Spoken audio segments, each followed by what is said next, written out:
अस्सलाम वालेकुम नाज़रीन, मैं हूँ आदिल निज़ामी और आप देख रहे हैं मेरा डिजिटल चैनल। नाज़रीन, हमारा हमसाया मुल्क भारत पाकिस्तान के ख़िलाफ़ एक और फॉल्स फ्लैग ऑपरेशन की तैयारी में है, उसके मूड में नज़र आ रहा है और उसकी कोशिश है कि दोबारा से पाकिस्तान मुखालिफ कुछ चीज़ें दुनिया के सामने लाई जा सकें और दुनिया के सामने पाकिस्तान के ख़िलाफ़ कोई हर्जा सराई की जा सके। और इस बार क्या प्लान है? आज DGISPR एक उनकी बैकग्राउंड ब्रीफिंग थी जिसमें उन्होंने सारी तफसीलात सामने रखी हैं, तो हम दुनिया के सामने वो सारी चीज़ें पहुंचाना चाहते हैं क्योंकि इंडिया में विद इन इंडिया मोदी सरकार पर जो काफ़ी ज़्यादा एक प्रेशर देखने को मिल रहा है। पब्लिक गैलरीज जो है उसको सेटिस्फाई करने की कोशिश की जा रही है। ऊपर से जो ट्रम्प अंकल ने बारहा 7 जहाज़, नित नए जहाज़, नए नए मॉडल के जहाज़, इस तरह की जो सारी चीज़ें बार बार कर चुके हैं दर्जनों बार, वो भी वहाँ पे कहने के डाइजेस्ट नहीं हो पा रहा मोदी सरकार से।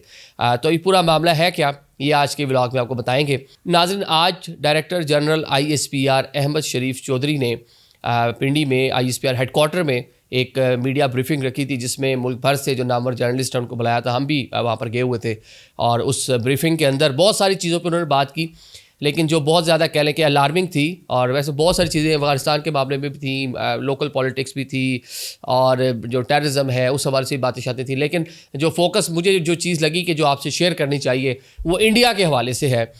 आपने देखा होगा चंद रोज़ पहले एक इजाज़ मल्ला नामी जो है एक जो बंदा था उसको पकड़ा गया, जो माहीगीर था, और वो पाकिस्तान में क्या कर रहा था जनाब, डिफरेंट जो इदारे हैं नेवी के, रेंजर्स के यूनिफॉर्म जो है वो बाय करने की कोशिश कर रहा था। और जब उसको पकड़ा गया है, उससे इन्वेस्टिगेशन जो की गई है उससे पता चला है कि जो इंडियन लोग जो उसको ऑपरेट कर रहे थे वो जनाब यूनिफॉर्म के ज़रिए कुछ आगे मामलात को बढ़ाना चाहते थे। प्लान ये था कि जनाब के डीप सी के अंदर जाकर पाकिस्तान मुखालिफ कोई ऐसी एक्टिविटी की जाए जिसका मलबा सारा पाकिस्तान पर डाल दिया जाए। मतलब जिस तरह आपने देखा पहलगाम था, उड़ी था, पठानकोट था, इवन लेता रहूँगा नाम, पुलवामा था, मतलब एक पूरी सीरीज़ है वो जनाब की जाती थी खुद से और इल्ज़ाम पाकिस्तान पर लगाया जाता था। तो इस बार प्लान ये है कि ग्राउंड पे, ज़मीन पे कुछ नहीं बिखरा, हर फॉल्स फ्लैग ऑपरेशन जो है उल्टा अपने ही मुंह पे पड़ गया।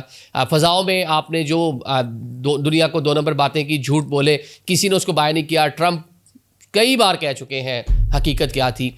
तो अब जनाब उन्होंने ये प्लान किया कि डीप सी, गहरे समुंदर में चलते हैं, जहाँ ना सोशल मीडिया होगा, ना मीडिया होगा, ना DSNG जा पाएगी, ना कोई कैमरा जा पाएगा, ना कोई वीडियो कैप्चर हो पाएगी। वही कैप्चर करेंगे जो अपने मतलब की होगी, वही वहाँ पर लोग होंगे जो अपने होंगे, उन्हीं के ज़रिए एक प्रोपोगेंडा किया जाएगा, कोई ऐसा एक्टिविटी वहाँ पर की जाएगी जिसका इल्ज़ाम पाकिस्तान पर लगाया जाएगा।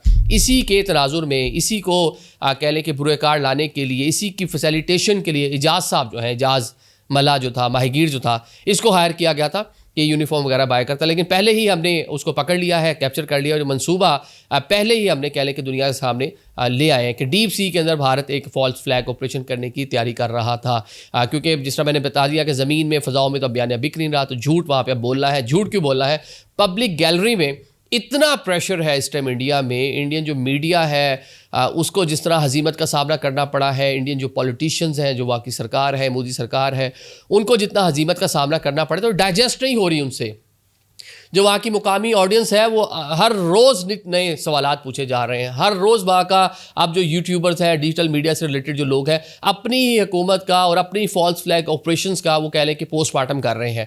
तो अब वो डाइजेस्ट नहीं हो पा रहा, तो अब कुछ ना कुछ तो करना है। बॉर्डर पर आप आकर लड़ नहीं सकते। मिलिट्री सुपीरियरिटी हमने दुनिया के सामने आपको बता दी कि आप नहीं हमसे लड़ सकते, अब ज़रा चले जाएँ दूर। तो अब वो आप दाएँ बाएँ से प्रॉक्सीज़ के ज़रिए कुछ कर रहे हैं। अफगानिस्तान के रस्ते आप कुछ ना कुछ एडवेंचर करने के मूड में हैं और पाकिस्तान मुखालिफ जज्बात जो आपके अंदर पाए जाते हैं कूट कूट कर भरे हुए हैं, उसकी एग्जीक्यूशन में लगे हुए हैं। और एक जरा आप ये डीप सी के अंदर आप जाके जो अपना RSS का माइंडसेट है अब वो वहाँ जाकर जो है उसके तहत आप कार्रवाई के मूड में हैं। अब ये सारी चीज़ें पाकिस्तान के इदारों को पता चल चुकी हैं और यही एक कोशिश की गई है कि बर वक्त हम दुनिया के सामने, आपके सामने, पाकिस्तानियों के सामने ये चीज़ रख सकें कि जनाब ये प्लानिंग हो रही है। तो शायद अब ये वाले प्लान तो एग्जीक्यूट ना हो पाए, अब कोई नई वहाँ पे प्लानिंग करने की कोशिश की जाएगी। तो इंशाल्लाह जो भी ये प्लान बनाने की कोशिश करेंगे तो हमारी इंटेल और हमारे जो मामलात हैं वो इतने स्ट्रॉन्ग ज़रूर हैं कि टाइम से पहले हम इनको पकड़ लेंगे, इनको बता देंगे। मतलब इंटेल हमारी और जो हमारे पास इस टाइम जो इन्फॉर्मेशन का फ़्लो, जो इन्फॉर्मेशन हमारे पास आ रही है इंडिया रिलेटेड, वो इतनी एक्यूरेट है और इतनी रियल टाइम की है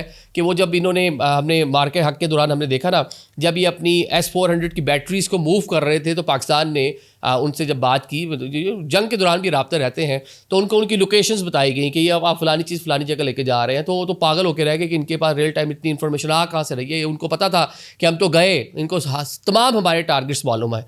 तो ये अब इतनी अल्लाह की मेहरबानी से कैपेसिटी और कैपेबिलिटी हमारे पास मौजूद है। तो चलें, सोचा ये चीज़ जो आज की एक ब्रीफिंग में हमारे सामने रखी गई थी आपसे भी शेयर कर लें, ताकि इस कौम को भी पता हो कि जो मकरू दुश्मन है वो क्या प्लान कर रहा है और हमें इस टाइम किस चीज़ की ज़रूरत है। हमें इस टाइम ज़रूरत है यूनिटी की, मिलकर साथ चलने की, स्ट्रेंथन होने की, इकॉनमी को बेहतर करने की, ग्रो करने की अपनी जो है ना, ये हमें नीड ऑफ द आवर है। हमें इसके लिए कोशिशें करना होंगी। Thank you so much.